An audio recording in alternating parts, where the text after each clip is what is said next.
Welcome to Zee Telugu news morning debate. నేను సునీత. తెలంగాణ రాజకీయాల్లో కీలక పరిణామాలు చోటు చేసుకుంటున్నాయి.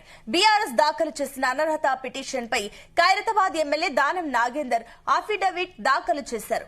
పార్టీ ఫిరాయింపులకు పాల్పడ్డారన్న పిటిషన్ ను కొట్టివేయాలని స్పీకర్ ను విన్నవించారు.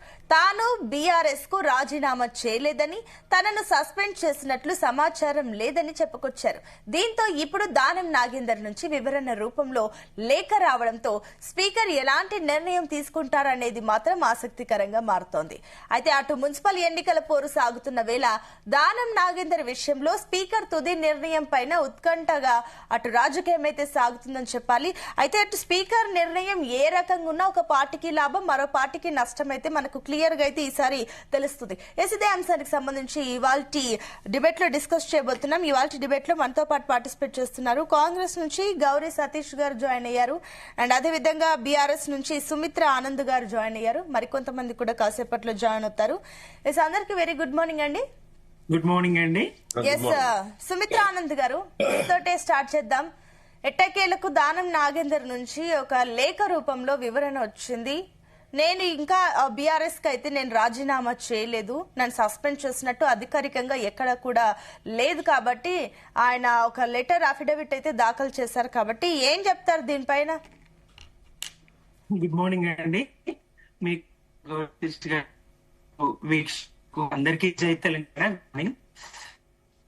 ఈ అంశం అయితే దానం గారు ప్రజాస్వామ్యంలో ఈ శతాబ్దపు అనుకుందామా, ప్రజాస్వామ్యం ప్రారంభమైన నాటి నుంచి ఇప్పటి వరకు జరిగినటువంటి పరిణామంలో అతిపెద్ద ప్రజాస్వామ్య హత్యగా, ప్రజాస్వామ్యాన్ని కూని చేసిన అంశంగా చెప్పుకోవచ్చండి. ఏ రకంగా చూసినా అతను కాంగ్రెస్ పార్టీ ఎంపీగా పోటీ చేసి కూడా బరిలో నిలిచి కూడా నాకు సంబంధం లేదు, నేను పార్టీలో చేరలేదు, నన్ను బీఆర్ఎస్ సస్పెన్షన్ లేదు, నా మీద వేటు లేదు, తొలగించలేదని మాట్లాడడం అయితే హాస్యాస్పదం కూడా కాదు. భాషకు, ప్రజాస్వామ్యానికి భాషకు అంతుచిక్కని పరిణామం ఈ వ్యవహారం. కోర్టుకు ఎట్లా పోతారు మరి? బీఆర్ఎస్ గానే కదా కోర్టుకు పోయింది. తాను పార్టీ వ్యతిరేక కార్యకలాపాలకే కాదు, ప్రత్యక్షంగా కాంగ్రెస్ లో ఎంపీ అభ్యర్థిగా పోటీ చేసి దానం గారు ఈ రకంగా మాట్లాడడం అయితే నిజంగా ప్రజలు ముక్కున వేలేసుకునే పరిస్థితి. వాళ్ళు నిజంగా ప్రజాస్వామ్యం పట్ల చిత్తశుద్ధి ఉంటే, లేదా వాళ్ళు చేసింది మంచి అనేటువంటి విశ్వాసం ఉంటే, ప్రజలకు మేలే చేస్తున్నాం అనుకుంటే, ప్రజాపాలన అనుకుంటే, కాంగ్రెస్ తో కలిసి పనిచేస్తున్నాం అనుకున్నా, కాంగ్రెస్ మీద ప్రజల్లో విశ్వాసం ఉన్నది అనుకున్నా, అతనికి రాజీనామా స్వచ్ఛందంగా వాళ్ళే చేయాలి. మేము కోర్టుకు వెళ్లాల్సిన అవసరం లేదు. వాళ్ళే రాజీనామా చేసి మళ్ళీ ప్రజా తీర్పును కోరాల్సి ఉండే. అటువంటిది ఆయన అసలు నేను పార్టీ మారలేదు, నేను బీఆర్ఎస్ లోనే ఉన్నానంటే ఇక ఇంతకన్నా ప్రజల్ని గుడ్డివాళ్ళం చేయాలనుకుంటున్నారా? ఈ ప్రజాస్వామ్యాన్ని గంతలు కట్టాలనుకుంటున్నారా? ఏం పాలన ఇది? కౌరవ సభ కూడా ఇంతకన్నా మెరుగే. ధృతరాష్ట్రుడు తర్వాత గాంధారీలకు కళ్ళకు గంతలు కట్టినటువంటి కౌరవ పాలన కూడా కాంగ్రెస్ పాలన కన్నా కూడా మెరుగే. ప్రజాస్వామ్యంలో ఆ స్థాయి కూడా, రాజరిక వ్యవస్థలో ఉన్నటువంటి పరిస్థితులు కూడా ఇక్కడ లేకపోవడం దారుణం. రాష్ట్రంలో ఇట్లాంటి పాలన కొనసాగుతూ ఉండడం అయితే ప్రజలు జీర్ణించుకోలేరు. తప్పకుండా తిప్పి కొడతారు కాంగ్రెస్ వ్యవహారాలను. ఇది కాంగ్రెస్ కు చాలా చెడుపు చేసేదే గాని మంచి అయితే కాదు ఈ వ్యాఖ్యలు. తప్పకుండా దానం ప్రజలందరూ ఎదురు చూసిండ్రు. మిగతా వారి విషయం ఏదైనా గానీ దానం గారైతే మరి కాంగ్రెస్ అభ్యర్థిగా పోటీ చేసిండ్రు. ఆయన ప్రత్యక్షంగా ఎవరికో ప్రచారం చేయడం కాదు, గారేమో కుమార్తెకు ప్రచారం చేసిండ్రు. కానీ ఈయన స్వయంగా ఈయన కాంగ్రెస్ అభ్యర్థిగా ఎంపీ ఎన్నికల్లో బరిలో నిలబడి ఉన్నటువంటి వ్యక్తి. ఆయన ఈ రోజు ఇట్లా మాట్లాడడం అయితే సిగ్గుచేటు. స్పీకర్ ఎప్పుడు దీనిపైన ఎట్లా రియాక్ట్ అవుతారని అనుకుంటున్నారు? ఊహించిందే కదండి. ఇదివరకు చెప్పినటువంటి ఇప్పుడు కూడా ఏం సాక్ష్యాలు లేవు, ఆధారాలు లేవు అంటారా? మరి ఏంటా స్పీకర్ పాత్ర ఏంటి? మరొక్కసారి స్పీకర్ ఏంటో ప్రూవ్ చేసుకునేటువంటి అవకాశం. సరే, ఈ గడిచిన దాంట్లో స్పీకర్ పాపం చాలా సమాజం నుంచి వ్యతిరేకతను ఎదుర్కోవాల్సి వచ్చింది. స్పీకర్ పాత్రకు న్యాయం చేయడం లేదు గడ్డం ప్రసాద్ గారు అని చెప్పేసి వ్యతిరేకతను మూటగట్టుకోవాల్సి వచ్చింది. ఈ ఒక్కటన్నా ఏం చేస్తారా చూస్తా ఉన్నారు. ఇంకా స్పీకర్ ఏమిటో తేలబోయేది, దానం ఏంటో తేలింది, కాంగ్రెస్ ఏంటో తేలింది, స్పీకర్ గారు ఏమిటో తేలబోయేది, ప్రజాస్వామ్యం ఏమిటో తేలబోయేది. ఈ తీర్పు మీద ఆధారపడి ఉందండి. ప్రజలు ఎవరేంటనేది ప్రజలకు తెలుస్తుంది. ఈ తీర్పుతో స్పీకర్ గారు ఏం చేయబోతున్నారు అనేది ఎదురు చూస్తున్నారు ప్రజలు. ఇదివరకు జరిగింది ఒక ఎత్తు, ఈ తీర్పు ఒక ఎత్తు. ఇదివరకే విశ్వసనీయత పోయింది ఈ ప్రజాస్వామ్యంలో. స్పీకర్ వ్యవస్థ ఇట్లా కొనసాగడం, ప్రజల్లో అయితే విశ్వసనీయత పోయింది. ఈ ఒక్కటైనా ఏం జరుగుతుందో వేచి చూస్తున్నారండి. ఓకే అండి. ఎస్, గౌరీ సతీష్ గారు గుడ్ మార్నింగ్ అండి. Good morning madam. సో ఇప్పటి వరకు ఫిరాయింపుల వ్యవహారంలో ఎమ్మెల్యేల విషయంలో అందరిది ఒక ఎత్తు అయితే దానం నాగేందర్ ఇంకో ఎత్తు. ఈయన విషయంలో స్పీకర్ ఏం నిర్ణయం తీసుకుంటారు, ఎట్లా ఇన్ని రోజులకు అయితే ఒక లెటర్ అయితే వచ్చింది, సస్పెన్షన్ అయితే అధికారికంగా లేదు, నేను బీఆర్ఎస్ లోనే ఉన్నానని. మరోపక్క ఇప్పుడు సుమిత్ర గారు చెప్పినట్లు అటు సికింద్రాబాద్ ఎంపీ కంటెస్టెంట్ గా పోటీ చేయడం, ఇవన్నీ చూస్తుంటే కూడా ఏం చేస్తుంది కాంగ్రెస్ పార్టీ ఇప్పుడు ఇక్కడ ఈ విషయంలో ఏమనుకుంటుంది? స్పీకర్ నిజంగానే దానం నాగేందర్ పైన అనర్హత వేటు వేసే ఛాన్స్ ఉందా? ముందుగా చర్చలో పాల్గొన్నటువంటి సుమిత్రానందన్ గారికి, మీకు, జీటీవీ ప్రేక్షకులకు, మిగతా ప్యానెల్ లో వచ్చే వారందరికీ కూడా నమస్కారం తెలియజేస్తూ, నమస్తే. బీఆర్ఎస్ పార్టీ ప్రజాస్వామ్యం గురించి మాట్లాడితే దయ్యాలు వేదాలు వెళ్ళినట్టుంటాయి. ఎందుకనంటే తెలంగాణ రాష్ట్రంలో అబ్సల్యూట్ మెజార్టీతో గవర్నమెంట్ ఏర్పాటు చేసిన తర్వాత అన్ని ఎల్పీలను, అటు కాంగ్రెస్ పార్టీని కానీ, టీడీపీని కానీ, వైఎస్ఆర్సీపీ ఎంపీలను కానీ జైన్ చేసుకున్నటువంటి వారు, దాంతో పాటుగా జైన్ చేసుకోవడమే కాకుండా ఎవరైతే ఇతర పార్టీ నుంచి ఎన్నికైనటువంటి ఎమ్మెల్యేలను మంత్రులుగా చేసినటువంటి వాళ్ళు, కార్పొరేషన్ చైర్మన్లుగా చేసినటువంటి వాళ్ళు ప్రజాస్వామ్యం గురించి, పార్టీ ఫిరాయింపుల గురించి కోర్టుకు వెళ్ళడం అంటే ఇంతకంటే హాస్యాస్పదమైనటువంటి వ్యవహారం ఏమైనా ఉంటుందా? యావత్ తెలంగాణ సమాజానికి అంతా కూడా బాగా తెలుసు. దాంతో పాటుగా బీఆర్ఎస్ వాళ్ళు మాట్లాడుతున్నటువంటి రెచ్చగొట్టే మాటలు ఏమన్నాయో, ఇది వాళ్ళు ప్రతిపక్షంలో ఉన్నట్టు లేదు, అహంపూరితమైనటువంటి మాటలు మాట్లాడడం అంటే ఇది ఈ సభ్య సమాజం అసహించుకుంటుంది అనేది వారు గ్రహించకపోవడం అనేది దురదృష్టకరం. దాంతో పాటుగా ఎవరైతే వారి పార్టీ ఎమ్మెల్యేలని వారు చెప్తా ఉన్నారో, మా దగ్గర లేరు అని చెప్తున్నారో, మరి ప్రతి నెల వారి వేతనాల్లో నుంచి బీఆర్ఎస్ కు వెళ్తున్నటువంటి ఏదైతే వారి వేతనం నుంచి కట్టింగ్ ఏదైతుందో దాన్ని ఎందుకు వాళ్ళు అపోజ్ చేయట్లేదు? దాంతో పాటు ఎందుకు మరి వాళ్ళ పార్టీలో లేనప్పుడు వారు సస్పెండ్ చేయాల్సిన బాధ్యత ఆ పార్టీ ప్రెసిడెంట్ గానీ, ఆ పార్టీకి సంబంధించినటువంటి ఆ ఉన్నతమైనటువంటి ఆ అవకాశం ఉన్నటువంటి వారు దాన్ని ఎందుకు మరి చేయట్లేదు? ఒక్కసారి మీరు అన్నట్లు కరెక్టే, వాళ్ళు సస్పెండ్ చేయొచ్చు కదా ఇట్లున్నప్పుడు అని చెప్పేసి మీరు అంటున్నారు. సరే, వాళ్ళ సస్పెన్షన్ విషయం పక్కన పెడితే వాళ్ళు సస్పెన్షన్ చేయకముందే మీరు బీఫామ్ ఇచ్చారు కదా, మరి దానికేం చెప్తారు? వారు సస్పెండ్ ఎప్పటి నుంచి వారే చెప్తున్నారు కదా, మా పార్టీ సింబల్ మీద గెలిచారు. వారు కాంగ్రెస్ జాయిన్ కాక ముందు బీఆర్ఎస్ నుంచి గతంలో కూడా వారు ప్రాతినిధ్యం వహించారు. తర్వాత కూడా వాళ్ళ సింబల్ నుంచి గెలిచినటువంటి పరిస్థితి.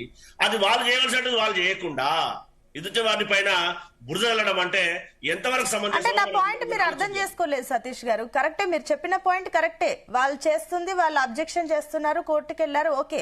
వాళ్ళు సస్పెండ్ చేశారా లేదా అనే విషయం పక్కన పెడితే, సస్పెండ్ అయ్యాక మీరు బీఫామ్ ఇచ్చారంటే ఒక వినడానికి బానే ఉంటది. అక్కడ సస్పెన్షన్ కాలేదు, ఇప్పుడు ఆన్ పేపర్ ప్రూఫ్ ప్రకారంగా చూస్తే ఆయన బీఆర్ఎస్ ఎమ్మెల్యే కిందనే ఉన్నాడు. మరి మీరెట్లా కాంగ్రెస్ ఎంపీ టికెట్ ఎట్లా ఇస్తారు, బీఫామ్ ఎట్లా ఇస్తారని చెప్పేసి నేను అడిగాను. గతంలో వాళ్ళు ఒక సీనియర్ కాంగ్రెస్ నాయకుడు హైదరాబాద్ లో పనిచేశారు. ఆ సందర్భంలో వారు గౌరవ రేవంత్ రెడ్డి గారి సారథ్యంలో ఉన్నటువంటి ప్రజాప్రభుత్వంలో సంక్షేమ పథకాలకు ఆకర్షితులయ్యి నేను పోటీ చేయడానికి కాంగ్రెస్ పార్టీ పక్షాన ప్రజలకు ఇంకా ఎక్కువ పరిధిలో సేవ చేయడానికి నాకు అవకాశం కల్పించాలని అప్పీల్ చేశారు. దానికి అనుగుణంగా మేము కాంగ్రెస్ పార్టీ తరఫున అవకాశం కల్పించడం జరిగింది. అంటే ఈ లెక్క కాంగ్రెస్ కి పని చేస్తున్నాడని మీరు ఒప్పుకుంటున్నారు? ఏంటమ్మా, ఎవరైతే మీరు పోటీ చేశాడు అని చెప్తా ఉన్నారో, ప్రజాప్రభుత్వంలో గతంలో సీనియర్ ఎమ్మెల్యేగా ఉన్నటువంటి శ్రీనివాస్ రెడ్డి గారు ఏం చెప్పారో విన్నాము. గతంలో వాళ్ళు ఏం చేశారో కూడా ఇందాక ప్రస్తావించినాము. మేము ఏం చెప్తున్నామంటే కాంగ్రెస్ పార్టీ పక్షాన నాకు ఇంకా హైదరాబాద్ ప్రాంతానికి, సికింద్రాబాద్ పార్లమెంట్ నియోజకవర్గానికి సేవ చేసే అవకాశం కల్పించండి అని చెప్పి అప్పీల్ చేయడం జరిగింది. దాంట్లో భాగంగా కాంగ్రెస్ పార్టీ వారిని క్యాండిడేట్ గా పోటీ చేయించారా లేదని మనం ప్రత్యక్షంగా చూసాం. కానీ ఎవరైతే బీఆర్ఎస్ పార్టీ నాయకులు చేయవలసినటువంటిది చేయకుండా ఎదుటి వారి పైన నిందలు మోపడం అంటే సమంజసమా? ఒక్కసారి ఆలోచన చేయాలి. ఆదేశానుసారం సతీష్ గారు, మీరు అన్న పాయింట్స్ అన్ని సరే, పార్టీలో ఫిరాయింపులు అంటే ఉంటాయి. సరే, ఆ పార్టీ నుంచి ఈ పార్టీకి, ఈ పార్టీ నుంచి ఆ పార్టీకి వెళ్లే వాళ్ళు ఉంటారు, కరెక్టే. కానీ అందరు ఇప్పుడు ఎందుకు ప్రశ్నిస్తున్నారంటే కూడా గతంలో ఇప్పుడున్న సీఎం రేవంత్ రెడ్డి ఒక మాట అయితే అన్నారు, పార్టీ ఫిరాయించే వాళ్ళని ఉరి తీయాలి, ఆ ఇంటి మీద కాకి ఇంటి మీద వాళ్ళొద్దు అని ఇట్లాంటి కమెంట్స్ చేసిన ఆయన్నే వాళ్ళు మీ పార్టీ నుంచే బీ ఫామ్లు ఇవ్వడం, మీరే ఎంకరేజ్ చేయడం ఇది కరెక్ట్ కాదని చెప్పేసి అందరూ చీ అంటున్నారు. సమాజము ఓటు ద్వారా సమాధానం చెప్తున్నటువంటి పరిస్థితి, అది మనం వాస్తవ పరిస్థితిని గ్రహించాలి. ఒకవేళ మేము సంబంధితంగా అంటే ఏదైతే మేము శాస్త్రీయంగా చేయలేదనుకుంటే గౌరవ సుప్రీంకోర్టు న్యాయమూర్తి గారు ఇచ్చినటువంటి ఆదేశానుసారం అటానమస్ బాడీగా ఉన్నటువంటి గౌరవ స్పీకర్ గారు, ఆ సీటుకి వన్నదేస్తున్నటువంటి స్పీకర్ గారు ప్రతిపక్షాలకు మాట్లాడడానికి సంపూర్ణమైనటువంటి స్వేచ్ఛ ఇస్తున్నటువంటి స్పీకర్ గారు ప్రతిపక్ష బీజేపీ నాయకులు ఏం మాట్లాడారో మీరు ప్రత్యక్షంగా విన్నాం కదా, మీ డిబేట్ లోనే విన్నాను నేను. సో ఇవన్నీ వాస్తవ పరిస్థితులు కాకుండా వారిని రెచ్చగొట్టే విధంగా, ఈ ప్రభుత్వాన్ని బ్లాక్ మెయిల్ చేసే విధంగా, ఈ ప్రభుత్వాన్ని పడగొడతాం, మా దగ్గర ఏమైనా ఉంది, డబ్బులతో మేము ఏమైనా చేయగలుగుతామని మాట్లాడినటువంటి బీఆర్ఎస్ పార్టీ నాయకులు ఎంతవరకు సమంజసమో, ప్రజాస్వామ్యం గురించి మాట్లాడితే సభ్య సమాజం అంతా చీకొడుతుందా, లేకపోతే వాళ్ళ కర్రగాల్చి వాత పెడుతుందా? ఎన్నికలు వచ్చినప్పుడు ప్రత్యక్షంగా చూస్తా ఉన్నాం కదా. మనం ఎన్ని మాట్లాడినా ప్రజాస్వామ్యంలో ఓటు హక్కు అనేది విలువైనది. ఆ ఓటు ద్వారా ప్రజలిస్తున్నటువంటి తీర్పు అనేదే శిలాశాసనం. దాన్ని గ్రహించకుండా అవాక్కులు చెవాక్కులు పెడుతున్నటువంటి బీఆర్ఎస్ వర్కింగ్ ప్రెసిడెంట్ గారు కానీ, బీఆర్ఎస్ మాజీ మంత్రులు కానీ అది వాస్తవాన్ని ఆలోచన చేయాలి కదా. ఒకవేళ మేము ప్రజా సంక్షేమ పథకాలు ప్రవేశపెట్టకపోతే, ప్రజాస్వామ్యానికి విరుద్ధంగా పనిచేస్తున్నట్టయితే, మాకు ఇటీవల జరిగినటువంటి ఎన్నికల్లో కానీ, గతంలో జరిగినటువంటి ఎన్నికల్లో కానీ ప్రజలు ఆశీర్వదించేవారా? ఒక్కసారి మనం కూడా ఆలోచన చేయాలి కదా. అది గుర్తెరగకుండా వాళ్ళు ఏది పడితే అది ఏ విధంగానైతే ఆ విధంగా రెచ్చగొట్టడం అనేది సమంజసం అనేది మనం కూడా వాస్తవ పరిస్థితిని ఆలోచన చేయాలి ఒక బాధ్యత గల పౌరునిగా. అది చేయకుండా ఎదుటి వాళ్ళపైన నింద మోపడం అనేది సమంజసం అనేది మనం కూడా ఆలోచించవలసినటువంటి పరిస్థితి కదా. ఓకే, సుమిత్రా ఆనంద్ గారు, సో ఇక్కడ పాయింట్ అయితే క్లియర్ గా ఉంది. సస్పెన్షన్ చేయొచ్చు కదా, ఆ పార్టీలో కరెక్ట్. ఇప్పుడు బీ ఫామ్ తీసుకున్నా ఇంత చేస్తున్నా కూడా మరి బీఆర్ఎస్ కూడా సస్పెండ్ చేయడం లేదు. అక్కడ దానం నాగేందర్ కూడా ఒకటే పాయింట్, అఫిడవిట్ లో ఆయన క్లియర్ గా ఒకటే పాయింట్ అన్నారు, నాకు సస్పెన్షన్ గురించి ఎలాంటి సమాచారం లేదు అని చెప్పేసి క్లియర్ గా ఒక పాయింట్ అయితే మెన్షన్ చేశారు. దీనికి ఏం చెప్తారు సుమిత్ర గారు? అంటే ఉండాలని మాకు సస్పెండ్ చేయడం ఇష్టం కాదు. బీఆర్ఎస్ లో గెలిచిన వాళ్ళు బీఆర్ఎస్ లోనే ఉండాలనేటువంటిది బీఆర్ఎస్ ఆలోచన. కానీ కాంగ్రెస్ ఏం చేస్తా ఉన్నారు, స్పీకర్ గారు అత్యంత ప్రజాస్వామ్యయుతంగా వ్యవహరిస్తా ఉన్నారు అని చెప్పేసి ఇందాక సోదరులు చెప్తా ఉన్నారు. మీరు సీఎం గారిని విమర్శిస్తే మైక్ ఇవ్వమనడం ప్రజాస్వామ్యమా? అన్ని రకాల ఆధారాలు కండువాలు కప్పుకొని గాంధీ భవన్ కు వెళ్లి, ఢిల్లీకి వెళ్లి వాళ్ళ ఏఐసిసి ప్రతినిధులను కలిసి, ఇంకా మీనాక్షి నటరాజర్ గారిని కలిసి అన్ని రకాలుగా సీఎం గారే వాళ్ళ ఇళ్లకు వెళ్లి, లేదా వాళ్లే వాళ్ళ ఇళ్లకు వెళ్లి కండువాలు కప్పినటువంటి చర్య మనం చూసినాం. మీరు ఎట్లా చేర్చుకుంటారు? మేము సస్పెన్షన్ చేయలేము, చేయండి మీరు ఎట్లా చేర్చుకుంటారు? చేయండి మీరు ఎట్లా మేము సస్పెండ్ చేస్తాము సంబంధం లేదు. కాబట్టి ఒక అర్థం ఉంది, మేము సస్పెన్షన్ చేయకముందే, వేటు వేయకముందే మీరు బీఫామ్ ఎట్లా ఇస్తారు, కాంగ్రెస్ బీఫామ్ తో తాను ఎట్లా ఎన్నికల బరిలో నిలబడతారు? ఇది ఎంతవరకు సమంజసం? స్పీకర్ గారి పాత్ర ఏంటో ప్రజలు చూస్తా ఉన్నారు, ప్రజాస్వామ్యం ఏంటో ప్రజలు చూస్తా ఉన్నారు. దయ్యాలు వేదాలు వల్లించినట్టు అని చెప్పడం అయితే, నిజంగా పరివర్తన వచ్చి దయ్యాలు వేదాలు వల్లించినా మంచిదే. కాంగ్రెస్ వీళ్ళ మీద సస్పెన్షన్ వేటు ఏదైతే చేసిందో, బహిష్కరణ వేటు ఈ ప్రభుత్వం స్పీకర్ ద్వారా మరి అనర్హులుగా ప్రకటించడం దయ్యాలు వేదాలు వల్లించడం. సరే, మీరు అన్నట్లు స్పీకర్ వ్యవస్థ గురించి మనం మళ్ళీ మాట్లాడదాము. ఒక పాయింట్ అండి సుమిత్ర గారు, ఫస్ట్ ఒక పాయింట్, ఇప్పుడు అనర్హత వేటు గురించి మాట్లాడే నైతిక హక్కు అసలు బీఆర్ఎస్ కి ఉందా అని కూడా ఈ రోజు ప్రశ్నిస్తున్నారు. ఎందుకంటే సరే 2014లో అటు చంద్రబాబు నాయుడు ప్రభుత్వాన్ని కూల్చే ప్రయత్నం చేస్తున్నారు అని చెప్పేసి మీరు మెజారిటీ కోసము ఫిరాయింపులను ఎంకరేజ్ చేశారు. కానీ 2019లో మీకు ఆల్రెడీ 80+ సీట్లు ఉండగా, మెజారిటీ ఉండగా కూడా ఫిరాయింపులు ఎంకరేజ్ చేశారు. 12 మంది ఎమ్మెల్యేలు కాంగ్రెస్ వాళ్ళని తీసుకున్నారు. ఇప్పుడు మీరు వచ్చేసి ఫిరాయింపుల గురించి మాట్లాడుతున్నారు, అసలు మీకుందా నైతిక హక్కు అంటూ కూడా ప్రజలు అడుగుతున్నారు. ప్రజలు కాదండి, ఇది కాంగ్రెస్ అడుగుతున్నది. నైతికత అనేది ఎట్లా అంటే, రాజ్యాంగబద్ధంగా రాజ్యాంగ పరిధులకు లోబడి, పరిమితులకు లోబడి చేసినామండి. అది పార్టీయే మెర్జ్ అవుతామంటే చేసేదేముందండి? పార్టీలుగా మెర్జ్ అయిన సందర్భంలో ఎవరైతే సరే, అది మీరు చెప్తుంది సరే 2014లో పార్టీ మర్జ్ అయిందంటారా, అది మీరు రాజ్యాంగబద్ధంగా అయిందంటారా, ఓకే పక్కన పెడదాం. 2019 ఏం చెప్తారు మరి? ఎప్పుడైనా బీఆర్ఎస్ చేసింది అదేనండి, రాజ్యాంగ పరిమితులకు లోబడి పరిధిలోనే బీఆర్ఎస్ గా మేము చేసినాము. న్యాయ పోరాటానికి ఇప్పుడు వెళ్ళినాము, ఇది సమంజసం కాదని న్యాయ పోరాటానికి వెళ్ళినాము. ఇట్లా పోటీ చేసినటువంటి చర్యలు ఉన్నాయా అండి? బీఆర్ఎస్ వాళ్ళు, కాంగ్రెస్ వాళ్ళు అదే సభ్యత్వానికి రాజీనామా చేయకుండా మరో దానికి నిలబెట్టిన సందర్భం ఉన్నదా? లేదు కదా. మేము ఏది చేసిన, బీఆర్ఎస్ గా మేము ఏది చేసిన తెలంగాణ ప్రజల ప్రయోజనాల మేరకే తప్ప ఇంకొకటి కాదు. ఓటుకు నోటు కేసులో రెడ్ హ్యాండెడ్ గా పట్టుబడ్డ సందర్భాన్ని చూసినాం. ప్రభుత్వాన్ని కూల్చాలని, బీఆర్ఎస్ ప్రభుత్వాన్ని కూల్చాలి, అస్థిరపరచాలని చేసిన ప్రయత్నాల్ని చూసినాం. అవన్నీ చూసిన తర్వాతనే పార్టీలుగా మెర్జ్ అయితే చేర్చుకున్నాం తప్ప దానికి అతీతంగా అయితే, రాజ్యాంగానికి అతీతంగా, విలువలకు అతీతంగా మేమేమీ చేయలేదు బీఆర్ఎస్ గా.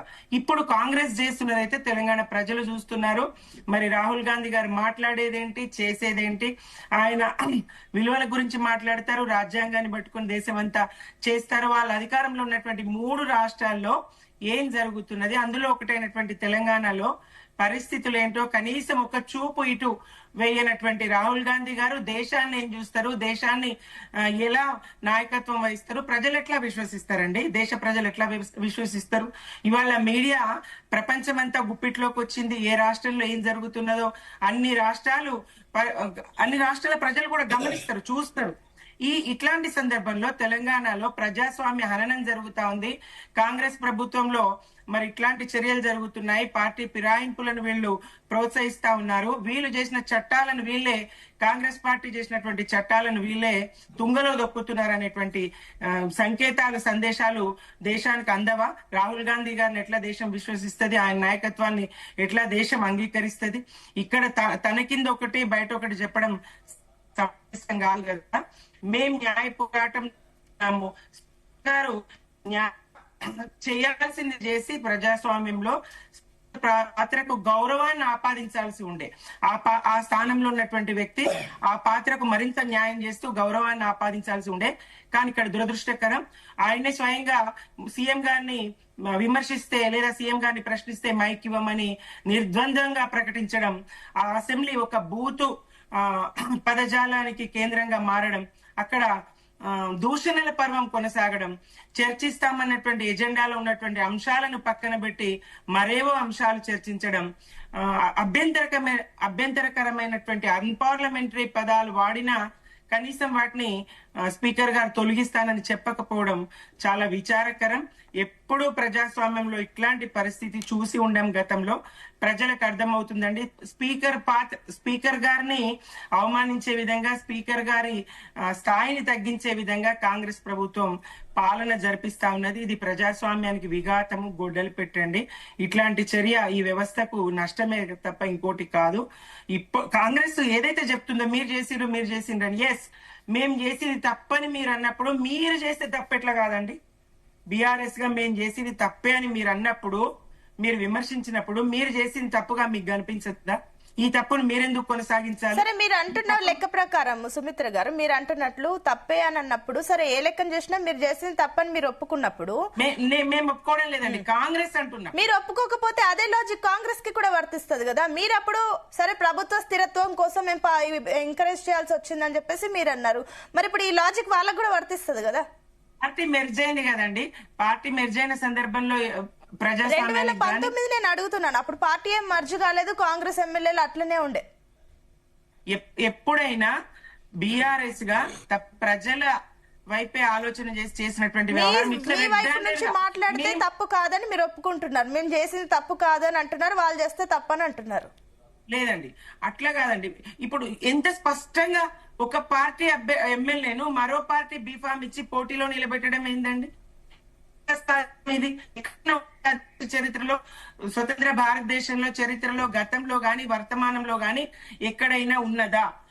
ఈ తీరు ఎక్కడైనా ఉన్నదా? కనీసం ఒక్కరి పట్ల కూడా, ఆ ఒక్కరు కూడా మరి ప్రజాస్వామ్య విలువలకు తలొగ్గి సుదీర్ఘకాలం ప్రజాస్వామ్య వ్యవస్థలో, ఎన్నికల వ్యవస్థలో కొనసాగినటువంటి ప్రజాప్రతినిధిగా మానాభిమానాలు వదిలిపెట్టి వ్యవస్థను భ్రష్టు పట్టించే విధంగా ఆ ఒక్క తీర్పును కోరేటువంటి ధైర్యం లేకపోవడం. కనీసం ఒక్కరైనా, మిగతా వారి అంశాన్ని పక్కన పెట్టిన దానం నాగేందర్ గారు అయితే స్పష్టంగా తాను బీఫామ్ తీసుకొని మరి కాంగ్రెస్ బీఫామ్ తీసుకొని మరి ఎన్నికల బరిలో నిలబడినటువంటి వ్యక్తి, కండువా వేసుకొని ప్రచారం చేసినటువంటి వ్యక్తి, కాంగ్రెస్ కి ఓటేయమని అడిగినటువంటి వ్యక్తి, తనకు ఓటేయమని అడిగినటువంటి వ్యక్తి. అట్లాంటి దానం గారు కూడా ఇవాళ ఈ స్థాయికి దిగజారిండ్రు కాబట్టి చేరిండ్రు. కాకపోతే ఈ వ్యవస్థను ఏదైతే స్పీకర్ వ్యవస్థను ఏదైతే ఈ వ్యవస్థను కూడా భ్రష్టు పట్టించే విధంగా, ఈ వ్యవస్థ యొక్క విలువల్ని పతనం చేసే విధంగా ఆయన మరి పార్టీ ఆదేశాలు లేకుండా, ముఖ్యమంత్రి గారి ఆదేశాలు లేకుండా ఈ రకమైన లేఖ ఆయన విడుదల చేసిండ్రని నేను అనుకోను. ఈ రకంగా ఆయన మాట్లాడిండ్రని నేను అనుకోను. ఇది విఘాతం అండి ప్రజాస్వామ్యానికి. చాలా తీవ్రంగా ఖండించదగ్గ అంశం అండి. ఓకే అండి, నేను మళ్ళీ వస్తాను. ఎస్, అదేవిధంగా రాజకీయ విశ్లేషకులు నర్ర విజయ్ కుమార్ గారు కూడా జాయిన్ అయ్యారు. విజయ్ గారు, గుడ్ మార్నింగ్ అండి. గుడ్ మార్నింగ్ అండి. సో దానం నాగేందర్ అయితే ఇప్పుడు మళ్ళీ ఒక ట్విస్ట్ మళ్ళీ తెరపైకి వచ్చింది. ఇన్ని రోజులు స్పీకర్ నిర్ణయం అందరు ఎమ్మెల్యేలో సరే అధికారికంగా ప్రూఫ్స్ లేవు, వాళ్ళు బీఆర్ఎస్ అని చెప్పేసి అన్నారు, కరెక్టే. బట్ దానం నాగేందర్ విషయానికి వస్తే కూడా ఎలాంటి నిర్ణయం తీసుకుంటారని కొన్ని క్వశ్చన్స్ అయితే రైజ్ అయ్యాయి. ఎందుకంటే అటు కాంగ్రెస్ బీఫామ్ పైన ముందుకు వెళ్లారు, ఇంకా పేపర్ రకంగా చూస్తే still BRS MLA Khairatabad MLA అంటూ కూడా ఉంది. కాబట్టి సో ఏంటి ఈసారి స్పీకర్ ఈ విషయంలో ఎట్లాంటి నిర్ణయం తీసుకుంటారు? నిజంగానే స్పీకర్ కి స్వేచ్ఛ ఉంది అనుకోవచ్చా? చూడండి, దేశంలో ఏమైందంటే దేశంలో ఒక ప్రజాస్వామ్య వ్యవస్థ, ఒక చట్టబద్ధమైనటువంటి పాలన, ఒక నైతికత, ఒక ఆదర్శప్రాయమైనటువంటి రాజకీయాలు చేయాలి అనేది లేకుండా పోయింది మొత్తం. ఇంకా మరి తెలంగాణలో అయితే ఘోరాతి ఘోరంగా అన్ని విలువలు పడిపోయినటువంటి సిచ్యువేషన్. ఇక చట్టం లేదు, శాసనసభ లేదు, స్పీకర్ లేడు, ఇక కేవలం ముఖ్యమంత్రి రాజకీయంగా ఏ నిర్ణయం తీసుకుంటే అదే ఇంప్లిమెంటేషన్ అయ్యే విధంగా జరుగుతున్నది. ఒక స్వయం ప్రతిపత్తి గల సంస్థ, రాజ్యాంగబద్ధమైనటువంటి సంస్థ లాగా వ్యవహరించలేకపోతున్నది. ఇంకా పోటీ చేసి కూడా ఈ పార్టీలో గెలిచి ఇంకో పార్టీలో బీఫా మీద ఎంపీగా పోటీ చేసి కూడా నేను ఇంకా ఇలాంటి మాటలు మాట్లాడుతున్నారంటే అసలు లేదండి. నెక్స్ట్ లెవెల్ ఏముండదు, వ్యవస్థలు అన్ని కుప్పకూలిపోయినాయి అని అర్థం. దానికి స్పీకర్ గారు ఇమ్మీడియట్ గా నిర్ణయం తీసుకోవాలి. ఒకవేళ వీళ్ళు ఏంటంటే యాక్షన్ తీసుకుంటే మళ్ళీ ఏ రకమైనటువంటి ఇబ్బంది వస్తుందని ఏదైనా రాజీనామా చేయిస్తారా, లేదా రాజీనామా కూడా అవసరం లేదు, నేను బీఆర్ఎస్ లనే కొనసాగుతున్నాను మాట కూడా అని తీర్పిచ్చే అవకాశం కూడా ఉంటది. ఇతను కూడా పార్టీ మారలేదు అని.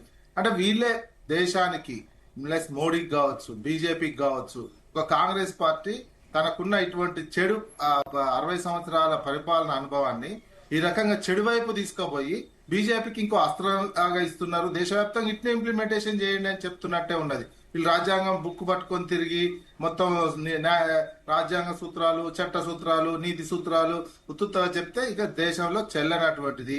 ఇంతకంటే ఘోరంగానే నెక్స్ట్ ఎవ్వరు, వీళ్ళనే కాదు, నెక్స్ట్ దేశంలో ఇంకెవరు అధికారంలో కాంగ్రెస్ వచ్చేటట్టే కనిపిస్తుంది. కాంగ్రెస్ మొత్తం పతనావస్థలో కనిపిస్తుంది. నెక్స్ట్ లెవెల్ రాష్ట్రంలో కావచ్చు, ఎక్కడ కావచ్చు, ఎవరు అధికారం వచ్చినా ఇంతకంటే నెక్స్ట్ లెవెల్లో గేమ్ ఉంటుంది. అసలు పార్టీలు బతుకుతాయా లేదా అనే లెవెల్లో కాంగ్రెస్ పార్టీ ఎట్లాగో చచ్చిపోతున్నటువంటి అంశం. చచ్చిపోతున్నటువంటి దశలో మీరు ఒక దేశానికి ఒక అప్రజాస్వామికమైనటువంటి నైతిక సూత్రాలు నేర్పించి పోతున్నారు. అందులో తెలంగాణలో ఇక ఘోరాతి ఘోరంగా ఇట్లాంటి ముఖ్యమంత్రిని పెట్టుకొని స్పీకర్ నిర్ణయాన్ని కూడా ప్రభావితం చేసే విధంగా వ్యవహరిస్తున్నటువంటి సిచ్యువేషన్ రేపు సుప్రీంకోర్టు. మీరు చూస్తున్నారు, మీరు ఎప్పటి నుంచో కూడా ఈ రాజకీయాలన్నీ గమనిస్తూ వస్తున్నారు కాబట్టి ఒక చిన్న ప్రశ్న. ఎందుకంటే కూడా ఇప్పుడు స్పీకర్ ఒకవేళ దానం నాగేందర్ కి అనుకూలంగానే సరే, ఇప్పుడు మొన్నటి వరకు కొన్ని ఏవైతే నిర్ణయాలు వచ్చాయో కూడా ఏ రకంగా ప్రూఫ్స్ లేవు, బీఆర్ఎస్ అని చెప్పేసి ఏ రకంగా కొట్టిపారేస్తారు. ఇప్పుడు దానం నాగేందర్ విషయంలో కూడా అలాంటి ఆన్సరే గనక వస్తే గనక, అలాంటి తీర్పే గనక వస్తే గనక చరిత్రలో ఇప్పుడు గడ్డం ప్రసాద్ సంబంధించి స్పీకర్ సంబంధించి చరిత్రలో అందరు గుర్తుపెట్టుకునే రకంగా ఉంటది. ఇట్లాంటి నిర్ణయం స్పీకర్ వ్యవస్థలోనే ఎప్పుడు లేదని చెప్పేసి చరిత్రహీనులుగా నిలిచిపోతారా, లేదంటే వాళ్ళకి సంబంధించి పార్టీకి కట్టుబడే వ్యవహరిస్తారని అనుకుంటున్నారా? మీ అనాలిసిస్ ఏంటి? గడ్డం ప్రసాద్ ఏ రకంగా వెళ్తారనుకుంటున్నారు? ఇట్లానే ఉంటారండి. పార్టీ ఏంది నెక్స్ట్ టైం ఎమ్మెల్యే టికెట్ ఇస్తామని ఇంకో హామీ మేరకే ఇట్లాంటివన్నీ చేస్తున్నటువంటి సిచ్యువేషన్ ఉంది. స్పీకర్లు గాని ఈ వ్యవస్థ ఇక్కడ గాని స్పీకర్లు ఆయా ప్రధానమంత్రి చెప్పినట్టు రాష్ట్ర ముఖ్యమంత్రి లేదా పార్టీ చెప్పినట్టే వింటున్నటువంటి వ్యవస్థ. అంటే ఇప్పుడున్న గవర్నమెంట్ లోనే అంటున్నారా? పూర్తిగా స్పీకర్ వ్యవస్థను ఎప్పటి నుంచో ఇదే రకంగా ఉందంటున్నారా? స్పీకర్ వ్యవస్థ ఎప్పటి నుంచో కొంచెం ఇండిపెండెంట్ గా ఉండే, ఇప్పుడు తెలంగాణలో మరీ ఘోరంగా పడిపోయింది. ఇప్పుడు ఆ వ్యవస్థ మొత్తం ఒక ప్రజాస్వామ్య సూత్రాలు, నీతి సూత్రాలు ఏవి లేకుండా వ్యవహరిస్తున్నటువంటిది. కేవలం పార్టీ ప్రయోజనాలు, సొంత ప్రయోజనాలు, ముఖ్యమంత్రి ప్రయోజనాలు ఇవి తప్ప ఇంకోటి చూపించట్లేకపోతున్నారు. ఇప్పుడు దానం నాగేందర్ విషయంలో క్లియర్ ఇంకో పార్టీ నుంచి నామినేషన్ వేసి ఎంపీగా పోటీ చేసి ఓడిపోయిందండి. ఇక అంతకంటే సాక్ష్యం ఏం కావాలి? అసలు ఇమ్మీడియట్ గా యాక్షన్ తీసుకోవాలి. దానికి ఇంత విచారణ చేసి పిలిపించి నోటీసులు ఇచ్చి ఇంత చేయాల్సినటువంటి అవసరం కూడా ఉండదు. క్షణంలో తీసుకోవాల్సినటువంటి నిర్ణయమే అది. 1-2 days, క్షణం అంటే మరి 1-2 days లో తీసుకోవాల్సినటువంటి నిర్ణయం. కంప్లైంట్ పోయినటువంటి మరుక్షణమే ఈ పని చేయాల్సినటువంటి అవసరం ఉన్నది. లేదా ఇప్పుడు ఏంది అనర్హత వేటు వేసి ఇదంతా రచ్చరచ్చ చేసి ఇది ఒక ప్రిసైడింగ్ అవుతుంది దేశానికి. ఇది సుప్రీంకోర్టు ఆదేశాలతో జరుగుతున్నటువంటి విచారణ, సుప్రీంకోర్టు ఆదేశాల మేరతోటి తీర్పు ఇస్తున్నటువంటి కాబట్టి భవిష్యత్తు దేశానికి కూడా ఒక ఆదర్శవంతమైనటువంటి తీర్పు ఇవ్వాల్సినటువంటి పరిస్థితి కాంగ్రెస్ పార్టీకి, రాహుల్ గాంధీకి, రేవంత్ రెడ్డికి, ఇక్కడ ప్రసాద్ గారికి ఉండే, కానీ స్పీకర్ గారికి. కానీ ఆదర్శవంతమైనటువంటి తీర్పు కాకుండా ఇదే మార్గదర్శకంగా ఇట్లాంటి అవినీతి అరాచకంగా ఒక నీతిమాల్యమైనటువంటి వైపే వీళ్ళు గైడెన్స్ చేసినట్టు, మార్గదర్శకం చేసినట్టు కనిపిస్తుంది తప్ప దేశానికే వీళ్ళు సూచించిన. ఇప్పుడు ఎందుకంటే సుప్రీంకోర్టు నెక్స్ట్ ఎక్కడ వేరే రాష్ట్రాల్లో కావచ్చు, ఎంపీల విషయంలో కావచ్చు, ఏది ఇట్లా జరిగినా తెలంగాణ స్పీకర్ ఇచ్చిన తీర్పునే ఒక ప్రామాణికంగా తీసుకుంటారు. అది అట్లా ఒక చరిత్ర, నిజంగానే చరిత్రకు సంబంధించినటువంటి హీనంగానే చూసే పరిస్థితి వస్తుంది. ఒక మంచి వైపు తీసుకోపోకుండా సమాజాన్ని పూర్తిగా చెడు వైపు తీసుకుపోయే, ఎక్కడైతే మూలమలుపు దగ్గర ఒక వచ్చిందో నిర్ణయం తీసుకుంటే వ్యవస్థ ఇట్లా మారుతుంది అనేటువంటి దశలో ఇప్పుడు ఉన్నది. ఆ దశలో మీరు చెడు వైపే తీసుకుపోతున్నారు. మంచి వైపు, మంచి రాజకీయాల వైపు తీసుకుపోవట్లేరు. ఆ చెడు సంప్రదాయాన్ని, ఆ చెడు నిర్ణయాన్ని మూటగట్టుకోవడంలో ఇప్పుడున్న స్పీకర్ గారు చరిత్రలో నిలిచిపోతారు. ఈ స్పీకర్ గారు కనుక కరెక్ట్ నిర్ణయం ఇస్తే దేశానికి ఆదర్శంగా ఉంటుండే. ఒక్కరి మీద అనర్హత వేటు వేసినా, ఇద్దరి మీద అనర్హత వేటు వేసినా, రేపు భవిష్యత్తులో పార్లమెంట్ లో చట్టం చేయాల్సి వచ్చినా, పార్లమెంట్ లో దీనికి సంబంధించి పెద్ద చట్టం చేయాల్సి వచ్చినా దీన్ని ప్రామాణికంగా తీసుకునే చట్టాలు తయారైతవి. సుప్రీంకోర్టు తీర్పు, ఆ తర్వాత తెలంగాణ అసెంబ్లీ స్పీకర్ ఇచ్చినటువంటి తీర్పుని ప్రామాణికంగా తీసుకునే చట్టాలు తయారవుతాయి.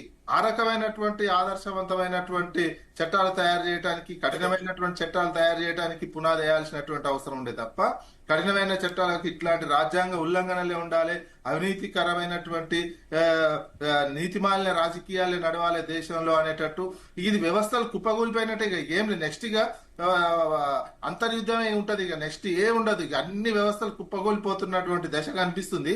ఇక ప్రజలు ఒకరికొకరు ఓన్ కోడ్ చంపుకున్న కేసులు అయితే లేవు, ఓన్ కోడ్ చంపుకున్న మేనేజ్ చేస్తున్నారు.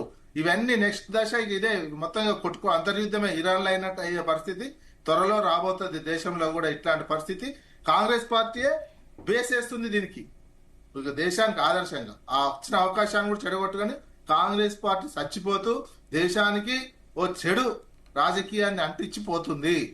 ఓకే అండి, నేను మళ్ళీ వస్తాను. సతీష్ గారు, సో దానం నాగేందర్ ఇప్పుడు రాజీనామా చేసి ఫ్రెష్ గా మళ్ళీ పోటీలోకి దిగుతారా? ఏమనుకుంటున్నారు మేడం? కాంగ్రెస్ పార్టీ చనిపోతుందా, లేదంటే బీఆర్ఎస్ పార్టీ మా విజయ్ కుమార్ గారి అనుబంధంగా పనిచేసినటువంటి పార్టీ ఇంకో పార్టీ చచ్చిపోతుందా? ప్రజలంతా గ్రహిస్తారు. ఎవరు చేస్తారు? విజయ్ కుమార్ గారు చెప్పినప్పుడు విన్నాను కదండి. చనిపోతుండ్రో ఏ పార్టీని ప్రజలు మీరు చెప్పినప్పుడు అనుబంధంగా ఉన్నారు. విజయ్ కుమార్ గారు మీరు ఆర్ఎస్ఎస్ కి అనుబంధంగా ఉన్నారు. కాంగ్రెస్ ను హత్య చేస్తుంది.